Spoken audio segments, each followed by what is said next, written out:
cortou? Não, não. Ah, Tá tá. a luz acabando e tem um minutinho. Aí depois... Tá. Oi, gente. Esse é mais um vídeo sobre pessoas que trabalham com cinema aqui no canal. E hoje eu vou entrevistar o Marco Rica, que é ator, mas também é produtor e diretor. Fiz algumas vezes. Então, primeiro eu queria saber o que você faz no cinema, assim, que você se apresentasse contando em quais áreas você já trabalhou e no que você trabalha. Eu comecei cinema sempre como ator. Fiz muito filme como ator, muito curta-metragem, depois muitas longas-metragens. Depois eu acabei enveredando para produzir, escrever, fiz um roteiro, produzi esse roteiro, que é o Crime Delicado, que é o primeiro filme que eu produzi, junto com a Drama Filmes, que era a produtora do Beto Brandt. E o Beto que dirigiu, e foi um processo bacana, assim, que eu pude participar junto com pessoas de uma equipe maravilhosa, escrever um roteiro junto e tal, e conhecer esse universo da escrita, do cinema e tal. Eu no teatro já tinha escrito teatro, já tinha dirigido teatro, que a minha origem é teatro. E aí depois eu acabei eu dirigi um filme que eu também roteirizei, sempre com parceiros, né? Dirigi, produzi, etc. Foi o Cabeça Prêmio, que é uma adaptação da obra do Marçal Aquino, que é um parceirão, assim, que é um cara que eu admiro muito. E aí foram essas duas aventuras. Eu sou muito coprodutor de filmes, eu assino muito coprodução de filmes, mas não é exatamente como um produtor efetivo, como esses dois casos. Às vezes é uma forma de você entrar no filme como um sócio desse filme, porque o filme não tem orçamento para te pagar tanto como deveria, etc. Então você está como um sócio daquilo. Então eu sou sócio de alguns outros filmes aí também, como produtor associado, assim, aquela coisa, mas não é uma produção efetiva. Eu batalho pelo filme, tento ajudar dentro do possível. Eu entrei no cinema fazendo curtas. Na época que por incrível que pareça, ele é senador até hoje, o Collor, foi presidente do Brasil e tal, ele acabou com o cinema nacional. Então não tinha mais nem longas metragens, só existiam curtas. Pra você ter noção, naquele ano o Festival de Gramado não teve nenhuma inscrição isso faz uns 20 anos quase. Então só teve curta-metragem brasileira. Eu fiz muito curta de estudantes, curta de publicitários. E era isso, era feito com sobra de lata, sem dinheiro. A gente praticamente pagava para fazer. E eu fui fazendo para aprender mesmo. Eu saía do teatro correndo, de outras coisas, aí ia filmar de madrugada. E foi para aprender, assim. Eu acho que eu filmei muito para aprender. Eu tinha curiosidade do cinema, assim. Como ator, eu acabei vivenciando, quer dizer, são uns 30 longas, uns 20 curtas. Então, quer dizer, o que eu passei, o que eu consegui vivenciar de set de filmagem foi a minha aprendizagem, assim. Eu, muito curioso, queria saber o que era a lente, qual era isso, qual que negativo, que câmera era aquela. E quando eu fui filmar, eu não sabia que eu sabia tanto, assim. Qual foi o primeiro filme que você participou e como que foi essa mudança como ator, assim? Você começou no teatro, você falou, né? E como que é essa diferença de ator do teatro para o cinema? Quando voltou, muito publicitário começou a fazer curta-metragem, estudantes. O cinema ainda não era uma coisa que ainda estava cuidando muito de uma estética, os publicitários vinham com aquela mesma concepção do comercial. Então, era um cinema um pouco rigoroso no sentido da fotografia, da estética. A sensação que dava é que o ator era uma marionete ali a serviço daquilo. Tinha gente que parar naqueles lugares certos da luz, ficava horas iluminando um pedaço do rosto. Era uma coisa que evitava a ação dramática.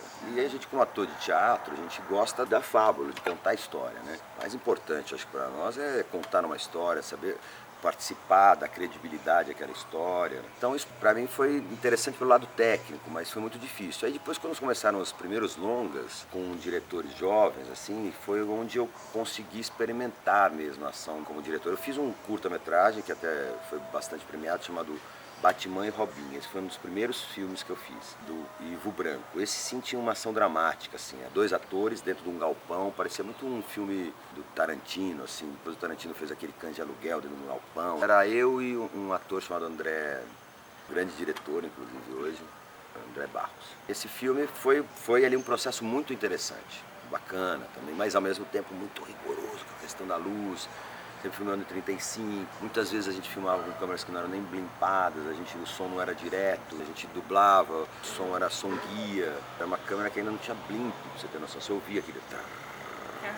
E você não tinha nem possibilidade de experimentar de novo, o negativo era muito caro, eu fiz muitos curtas e muitos longas, e depois eu take um para um, assim, não podia errar, não podia parar aquilo, falar, queria fazer de novo, não tem que fazer de novo. A boa parte do que eu fiz em cinema Eu fiz tudo take 1. Até hoje eu tenho a ditadura do negativo na cabeça, eu não paro a cena. Se o diretor não falar cortou, eu fico horas aqui. Porque eu tenho essa coisa, eu vejo assim, às vezes na televisão, que eu vejo que a molecada para toda hora, ai, posso fazer de novo? E, quer dizer, isso aí para nós a gente tomava, eu acho que o cara jogaria uma câmera na cabeça da gente, porque ele não tinha dinheiro para filmar, ele tinha aquele take específico, tinha tantas latas para fazer o filme, era tudo contadinho. Depois eu comecei a fazer filmes que tinham um pouquinho mais de possibilidades, fiz filmes grandes depois, que a gente filmou com, sei lá, 500 latas. Entendeu? Quando eu fiz o primeiro filme que chegou no Rolo 100, era um negócio, caramba, 100 latas nós filmamos. E pra você ter noção, tem filme aí que é feito com 2.000, 3.000 latas, 5.000 latas. Né? Tem filmes intimistas que o cara fez com 2.000 latas. É um bom exercício, mas ao mesmo tempo, obviamente, você gostaria de fazer melhor, que é um pouco a diferença do teatro. O teatro você pode até errar ao vivo ali, mas você conserta aquilo, e você tem o dia seguinte para arrumar, para ir resolvendo aquela coisa. O cinema, pá, imprimiu, ele tá lá.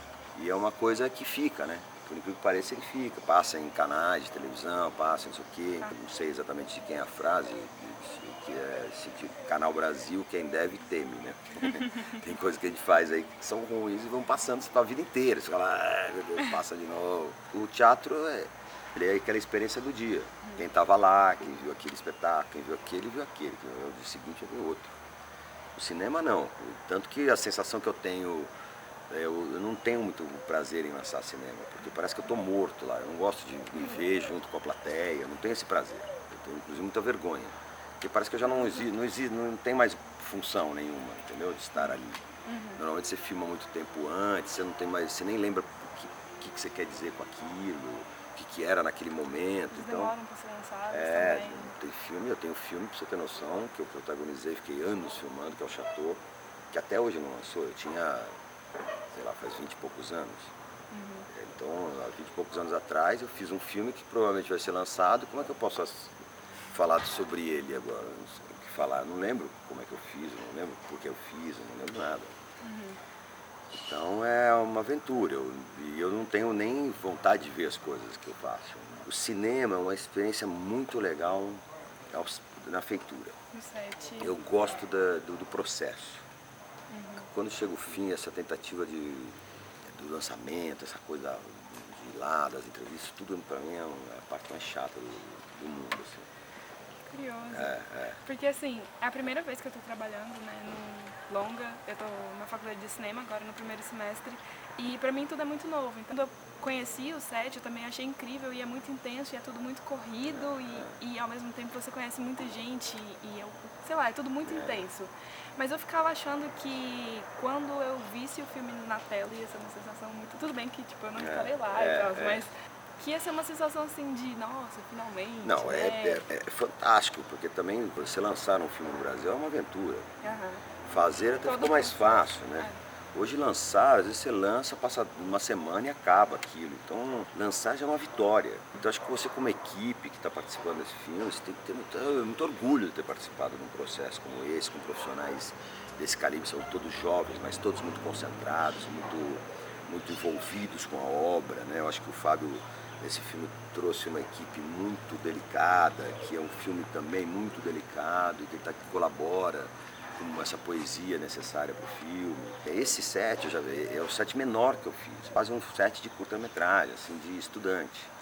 Pouquíssima gente, e isso é sensacional, ele está conseguindo fazer. As coisas acontecem, estão dando certo, com tempo, sem correria. Mágico isso que está acontecendo. Eu fiz filmes com muita gente na equipe, aquelas equipes inchadas, porque a gente veio muito desse negócio da publicidade, que era tudo muito inchado, todo mundo tinha 5 assistentes, todo mundo tinha 10. Agora acho que o cinema está começando a encontrar o seu devido lugar, assim. Os orçamentos estão diminuindo e a qualidade não. Até por uma série de recursos. Nós estamos filmando com um negocinho aí que até outro dia, para fazer um retrato era difícil. Hoje está aí, a gente está falando aqui, tem um um som lá, então hoje a captação ficou simples, tem muito jovem filmando, coisas boas, então agora é correr atrás das histórias, saber fazer a gente sabe, agora é contar boas histórias. Você tem noção de quantos filmes você tem no total? Olha, eu falo 30, mas eu não sei se chegou a 30 ou se é mais de 30 longas, 20 desse eu fui protagonista, então quer dizer, eu vivi intensamente mesmo os filmes. E curtas eu também fiz por aí, uns 15, é muita coisa, eu fiz bastante coisa. Eu filmei muito, sempre assim, paralelamente fazendo teatro, às vezes fazendo televisão junto. Não daria pra eu viver de cinema, assim. Teve um ano que eu fiz 4 longas como protagonista. Quer dizer, saía de um, me dava outro, me dava outro, me dava outro. Foi um ano muito lindo, assim, na minha vida, mas mesmo assim não daria pra eu viver se eu estivesse só fazendo isso, entendeu? Eu trabalhava 12 horas no cinema e mais não sei quantas no teatro, mais alguma coisa por fora. E hoje as coisas estão mudando. De uma certa forma a gente tem uma quantidade maior de filmes. A gente só vai acertar muito fazendo muito. Né? Agora a diferença, que foi na verdade a pergunta que você me fez, entre teatro e cinema, eu acho que é um pouco a economia. No teatro você tem que chegar nas pessoas, tem que expressar aquela sua emoção, tem que bater lá na última fila, às vezes muito distante de você. O cinema, na verdade, muitas vezes a história tem que passar por você. A economia é controlar essa economia na interpretação, né? Porque a câmera já te busca muito, ela é muito profunda lá dentro do olho da gente. Então, é a gente conseguir controlar isso. Quer dizer, no filme você tem as expressões são outras, expressões no sentido de expressar a motivação dos personagens, né? Então o cinema tem isso, às vezes o nada é melhor do que alguma coisa que você põe. Deixa a câmera contar a história para você, deixa o tempo, a música, às vezes conta mais o plano do que propriamente um esforço de você dizer alguma coisa. Uma coisa que eu fiquei surpresa no set também é isso de que eu sabia que as cenas não eram filmadas cronologicamente, assim, de acordo com o roteiro, mas presenciar isso parece muito doido, assim, é uma coisa meio esquizofrênica, assim, né? Porque você grava uma cena do final e depois uma cena do começo É assim que se faz, porque você filma pela produção, você não filma pela dramaturgia. Tem diretores que primam isso, falam, não, eu vou filmar numa ordem cronológica. Ele faz esse esforço, fiz. Ele faz um esforço sobre-humano para isso, mas é raro. Normalmente a gente filma assim, então, se tem essa locação, filma tudo que tem nessa locação, desloca para outra locação, às vezes você desloca de lugar, de região, de estado, e a gente se organiza. Isso é uma coisa de estudo mesmo, você vai aprendendo.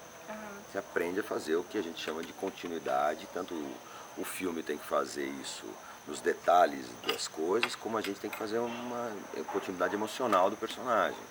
Né? Você tem que saber o que está acontecendo, ali eu passei por aqui, estou ali, e isso todo mundo tem que estar sabendo, o diretor, os atores, né? A continuista, que nesse filme, no caso, nós não temos uma continuista, tá tudo muito com o Fábio, assim, ele tá tudo na cabeça dele, e ele está conseguindo manter isso. Sobra tempo para assistir muitos filmes? Ou não? Sobrava mais, hoje não sobra porque eu estou um pouco preguiçoso. Entendi. Mas eu assistia muito, eu pegava um dia de folga, antigamente a gente pegava em videocassete, eu alugava centenas de filmes, naquela época tinha um selo ou não selo, então você via filmes do mundo inteiro e tal, e se não, eu ia para o cinema, assistia uma sessão num tal horário, corria para ver um outro filme no outro horário, às vezes eu via 3 filmes no mesmo dia, assim. Então eu fui muito rato de cineclube em São Paulo, eu vi muita coisa. Hoje eu estou um pouco mais preguiçoso, a tendência é voltar. Tem muito filme, né, que eu não assisti que eu preciso correr para ver. Tem diretores que eu sigo mais, outros que eu sigo menos, tem diretores que eu não perco, assim. Por exemplo? O Scorsese eu não perco, então se ele lança um filme não tem jeito, eu vou assistir o filme do Scorsese. Às vezes ele erra, às vezes ele acerta, mas não interessa, é uma filmografia que me interessa. O Michael Mann é um cara que me interessa, os brasileiros vários, o Beto Brant, o Murilo Salles, a Lina Chamy, são cineastas que eu já trabalhei, mas que eu tenho curiosidade, são cinemas investigativos, essa garotada pernambucana toda que faz um cinema espetacular, aí, o Lírio, o Cláudio Assis. O que você diria para quem quer fazer cinema, quem quer começar a fazer cinema, por exemplo, eu que faço faculdade de cinema, mas outras pessoas que também estão assistindo e que gostam e queriam participar, trabalhar com isso, assim, se Se você tem um conselho para essas pessoas. Não, conselho eu não tenho. Eu acho que o cinema está aí, está sendo feito, nós estamos produzindo muitos filmes, então tem uma demanda, tem uma necessidade, gente. É uma profissão que está num momento bom, porque tem que fazer série, tem que fazer cinema, os canais acabam, tem que passar com produção nacional, etc. Então, eu acho que é isso, é por um caminho ou caminho universitário, ou correr atrás, entrar numa produtora, falar, olha, eu quero fazer isso, começar lá como boy de set, sei lá o quê, e entrar no cinema e fazer cinema. Porque o cinema também é muito isso, eu acho que ele tem a faculdade, que ele dá esse instrumental maravilhoso, mas ele é muito da lida, você está vendo isso aí, né? Uma aluna de cinema que está abismada com coisas básicas do cinema. Então, se participar de um set, você já ganhou muitos meses da sua faculdade, muitos anos da sua faculdade, entendeu? Acho que é isso, é fazer. Pegar uma câmera que nem essa e conta uma história. Hoje tem canais abertos aí, YouTube e tal. Bom, é isso. Obrigada, Marco. Tchau, obrigado. E Adoro essa menina. Obrigada. Vou filmar com ela. E a gente se vê nos próximos vídeos. Tchau, gente.